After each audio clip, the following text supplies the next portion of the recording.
Opa, você já ouviu falar nas super apps?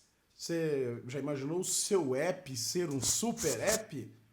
Mas o que é isso? Como, o que elas comem? Como ser um super app? Posso falar? Fala, Neto! Bom, pessoal, para começar, pedidinho de sempre, vai aqui embaixo, dê o like no vídeo já para isso aqui chegar nas pessoas. Se você não é inscrito, seja bem-vindo ao canal e se inscreva, por favor. Se você está ouvindo no podcast, assine na sua plataforma preferida, tem no Spotify, Google Podcast, Apple Podcast, mais um monte de lugar. Né? E se você gosta do nosso conteúdo, além de compartilhar, sabe, isso ajuda bastante, então dê o seu retweet, compartilha no Facebook, no Instagram, onde quer que você use. Também nos apoie. Tem o apoia.se/falaneto, onde você pode escolher um plano lá e ajudar o programa a crescer, a chegar em mais pessoas e conseguir ainda mais ajudar mais pessoas por aí. Tá bom? Olha, o tema de hoje é um tema que, assim, muitas apps têm ganho uma certa notoriedade por serem como se fosse um faz-tudo, né? Apps que tem de tudo um pouco ali dentro. E aí, claro que o mercado, né, ele deu um certo nome para isso, que é o nome de super apps, né? São aplicativos, então assim, definindo o que são super apps, são aplicativos que dentro dele você tem uma série de outras opções de coisas para fazer. Muitas vezes você não precisa nem sair do mesmo app, eles são quase um sistema operacional, onde você vai fazer basicamente tudo que você precisa dentro desse app. O primeiro a ficar mais famoso no mundo foi o WeChat, que é da China, é chinês. E ele começou basicamente como um, vamos lá, vou simplificar, tá? Começou como se fosse um WhatsApp chinês, né, onde as pessoas usavam muito para comunicação. Aos poucos ele passou a ser uma ferramenta de notícias para as pessoas ficarem informadas sobre as notícias, para distribuir notícias. Depois ele virou uma plataforma para as pessoas pagarem as outras pessoas, para fazerem compras, para fazerem pedir comida, pedir carro. Então tudo começou a girar dentro do mesmo aplicativo, ou seja, você não precisava se deslogar, não precisava abrir um outro app para fazer uma certa operação. Então você podia, e quando você espera a sua comida chegar, você pode ir lá e jogar um joguinho, né? Ou você pode estar de manhã lendo as notícias e fica sabendo que você tem que pagar uma conta e você já paga uma conta, por exemplo. Sabe? Então você faz tudo naquele aplicativo. Depois tiveram alguns outros apps, né, que foram tendo essa, como que eu posso dizer, essa progressão, tá? Essa evolução no seu modelo. Então, tendo o Alibaba, né, que tem o Alipay, que eles também pode comprar um monte de coisa.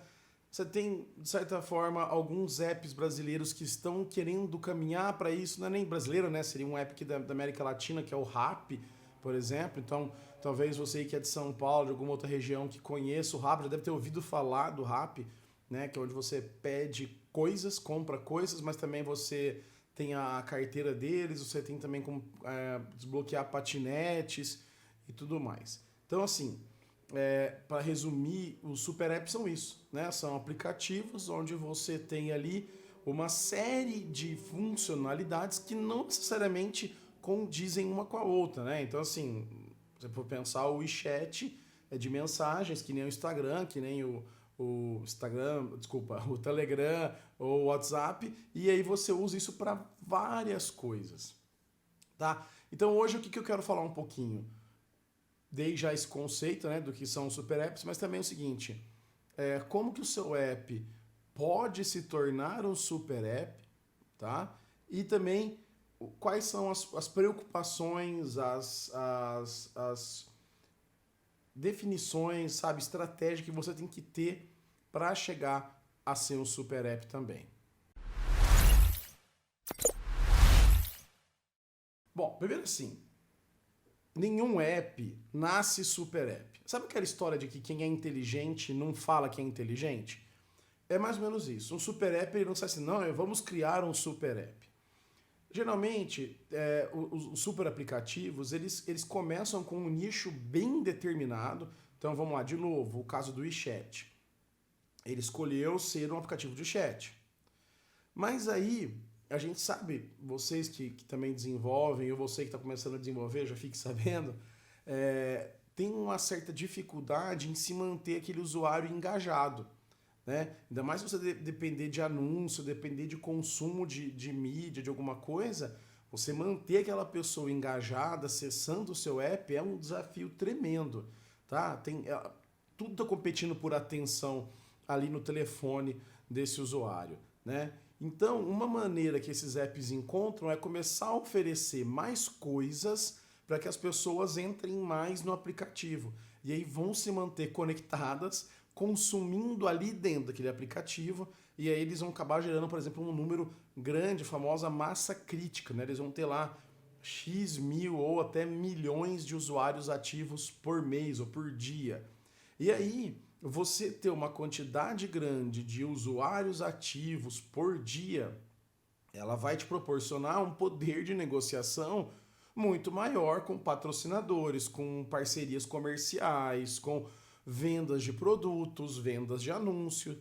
Então, tudo vai estar um pouco ali dentro desse universo de conseguir o maior número de usuários possíveis, né? Não sei se vocês lembram quando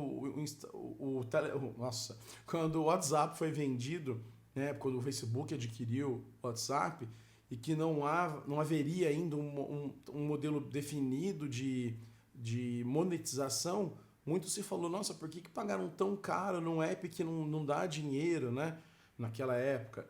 E na verdade o que eles estavam comprando ali principalmente era essa base de usuários, né, instaladas e pessoas engajadas. Então, a hora que você tem isso ali, você consegue, então, por exemplo, olha, eu tenho essa carteira, você pode fazer pagamento em um monte de lugar, e se você aceitar aqui o meu, eu te dou um cashback, eu te dou minha porcentagem é menor, e olha, eu tenho X milhões de usuários que já usam o meu aplicativo. Então isso traz um atrativo, traz um poder de negociação para esses apps. É por isso que eles acabam indo para pagamentos, eles acabam indo para pedidos de comida, porque se ele chega num restaurante ou vai chegar, sei lá, um app desse pode usar uma parceria com o iFood, por exemplo, né? E aí você fala assim, olha, ele vai usar o que a gente chama de white label, né? Que é você fazer um negócio que por trás é o iFood, mas na cara seria a Rappi, por exemplo, tá? E aí você oferece dentro do seu app. Mas qual que é a vantagem? Olha, eu tenho aqui na minha base, só em São Paulo, 5 milhões de pessoas usando o Rappi todos os dias. E eles pedem coisas em vários lugares. Se eles precisarem pedir com você, você vai ganhar mais. Então você me dá uma comissão e eu vendo isso de dentro do meu app. Então, tudo isso, ele vai evoluir para isso, né? E assim, quem não quer ser um milionário, quem não quer ter um super app, né? Porque aí você vai ter um poder de negociação, de domínio de mercado muito grande. Então, geralmente, os apps, super apps, eles são, na verdade, uma progressão natural de apps que fazem muito sucesso num certo nicho, né? Então, assim, você já pode, claro, hoje em dia, depois que já tem uma cultura muito grande dos super apps, é óbvio que você poderia já começar mirando em ser um super app. Mas eu acho que se você partir com esse princípio, posso estar enganado, é claro, mas você vai ter uma dificuldade e talvez vai gerar frustração, vai gerar desmotivação no time, vai gerar desmotivação de investidores, né? Então, e assim, um super app ele requer um grande estudo de arquitetura, de integração, que você imagina, dentro de um app desse, né, você vai ter ali diversas coisas que talvez nem conversem uma com a outra. Você vai ter joguinho, você vai ter notícias, você vai ter podcast, você vai ter pagamentos, você vai ter pedidos. Assim, é um monte de coisa.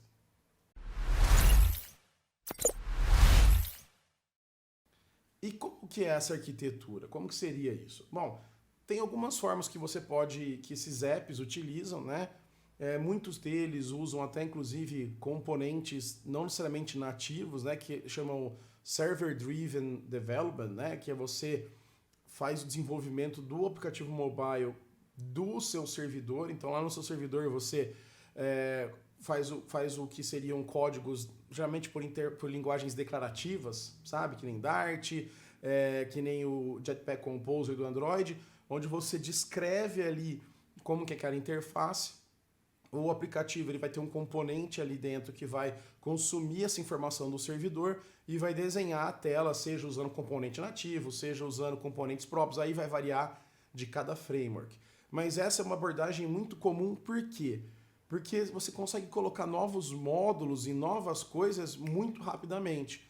Tem gente que vai também, por exemplo, eu quero colocar joguinhos para, sei lá, para a pessoa ficar jogando. Você pode usar jogos, por exemplo, HTML5 e dar isso através de um WebView, por exemplo, tá? Mas também há maneira de você fazer isso, no caso do Android nativo, por exemplo, por Dynamic Features, Dynamic Modules, né? Módulos dinâmicos, onde você pode marcar um módulo como dinâmico e quando o usuário vai usar aquele módulo, é feito o download dali então. Então não fica nem ocupando muito espaço e nem deixa seu aplicativo muito grande na hora de fazer o download. Essa é uma arquitetura que eu gosto muito, porque inclusive possibilita que vários times trabalhem separadamente. Possivelmente você vai ter que ter um time que é o core, que cuida mais da integração, do que todo mundo está usando, mas você consegue ter um módulo de pagamento que está funcionando totalmente independente, que ele tem uma equipe diferente e tudo mais, e que você só põe aquilo como módulo, ele carrega, na hora que você dispara intente e tal, você começa a usar aquele módulo. Essa é uma arquitetura que eu acho que tem vantagens em relação ao desenvolvimento desse server-driven, né? Porque ele vai te requerer estar sempre conectado, né? Quando você faz isso de buscar do servidor. Claro, pode ter uma estratégia de offline, salvar dados, mas lembra, se o usuário for lá e apagar os dados do app, você não vai ter mais acesso. Se ele quiser desinstalar, você vai perder talvez um início mais rápido. Então, claro que o server-driven, ele permite que você coloque módulos dinamicamente muito mais rápido e tudo mais, mas você vai depender muito da conectividade, né?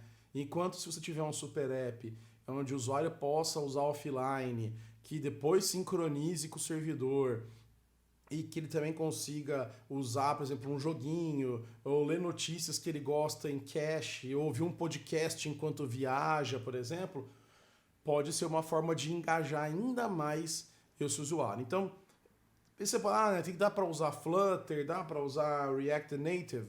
Dá, né? O React Native, inclusive, você tem um esquema de fazer esse desenvolvimento por servidor. No Flutter eu não conheço muito essa parte, mas o Flutter você pode fazer um módulo, e aí você pode inclusive usar o Flutter com código nativo, tá? Então se alguma coisa é mais fácil você fazer em nativo, você faz aquilo e coloca como módulo do seu app. Se alguma coisa é mais fácil com o Flutter, alguma coisa que é só mais fluxo de tela, que você quer fazer com Flutter, você pode fazer também, coloca como um outro módulo da sua aplicação, tá? E aí as duas vão funcionar. Outras arquiteturas eu não recomendaria tanto usar como WebView, tem um pessoal que usa WebView, ou fazer um monolito e vai colocando e vai atualizando, isso vai deixar seu app gigante, sabe? Vai uma hora que vai ter download aí de 80, 100, 120 megas e isso é horrível, tá? Eu já falei disso no outro episódio, que é o tamanho importa, assim, do seu app. Então, se você não entende por que o tamanho é tão importante, volta aí na descrição do vídeo ou no episódio, no post do podcast, tem o link para esse episódio, tá? Então, essas são mais ou menos as arquiteturas que eu vejo e que eu recomendo que você usasse, claro, analisando aí qual que é a sua estratégia de publicação também, tá?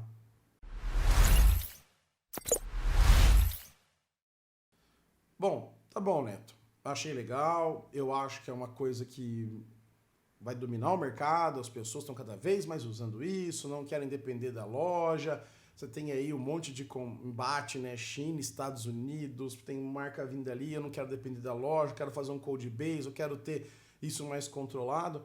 Como que eu faço para o meu app ser um super app? É possível um app já nascer sendo um super app? Possível é, né? Enfim, se eu falo pra você, não é possível, eu vou estar mentindo. Se você tiver muito dinheiro, muito investidor, muita equipe e tal, você pode fazer. Mas lembre-se que você vai precisar, talvez, fazer muitas parcerias, abrir mão de muitas coisas para atingir certos objetivos. Então, por exemplo, eu acho que a estratégia mais acertada é você partir de alguma coisa que já tem uma base de usuários instalada boa, ou você ir construindo essa base e aí você vai colocando novas funcionalidades de acordo com o crescimento dessa base. Vamos dar um exemplo. Recentemente, o Mercado Pago começou a ter o app deles de pagamento, certo? Acho que todo mundo conhece o Mercado Livre, né? Você vai lá, faz as compras, recebe e tudo mais. Aí você já tinha uma conta no Mercado Pago, porque era como eles usavam isso na web, então muita gente já tinha essa conta. E aí ela passava a usar essa conta também para pagar coisas fora, que nem eu já paguei lavanderia usando lá o QR Code e tal. Show de bola, bacana. Mas, o que eles fizeram? Olha, eu tenho uma base de pessoas aqui que já usam isso.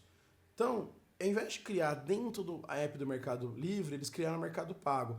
Mas nada impede que daqui a pouco, dentro do Mercado Pago, por exemplo, tem uma tab lá de meus pedidos, ou procurar por algum produto, sugestão de produto, e aí beleza. E aí, bom, já que você paga restaurante, por que não também pedir comida lá pelo Mercado Pago? Então, de repente, pode aparecer uma abinha lá, uma área comida, né? E aí, isso vai sendo, eu posso também trocar mensagem, já que eu posso enviar pagamento, eu posso conversar, eu posso conversar com uma pessoa que também tem esse aplicativo e vira mais um app de conversa, né? Então, você está vendo como que você vai construindo o seu caminho? Por exemplo, o Itaú lançou recentemente o IT, né? Faz um IT de fazer um pagamento.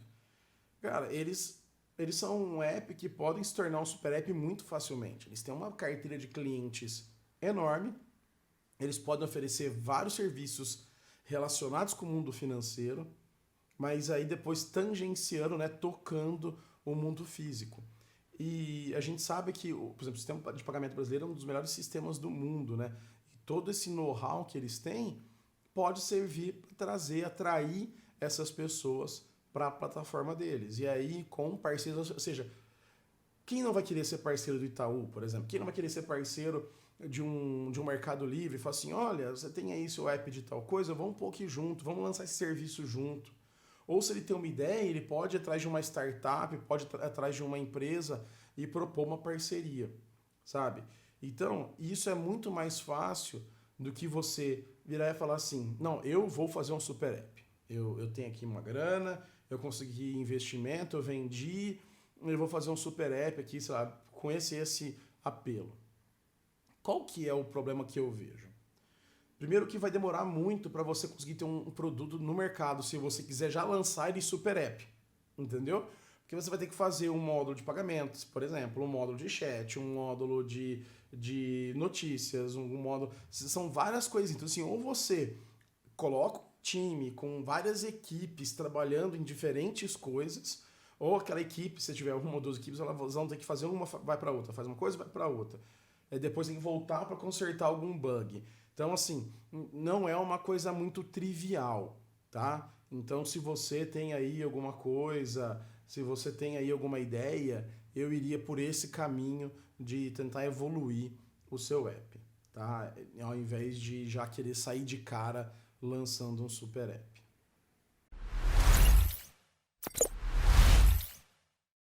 E para nós, usuários, qual que é a vantagem e também quais são os perigos em usar um super app? Bom, a vantagem eu acho que ela é óbvia do ponto de vista de tá tudo no mesmo lugar, né? Você abre lá, pede comida, faz um pagamento, lê uma notícia, joga um joguinho, enfim, compra alguma coisa que você precisa comprar, muito fácil, né?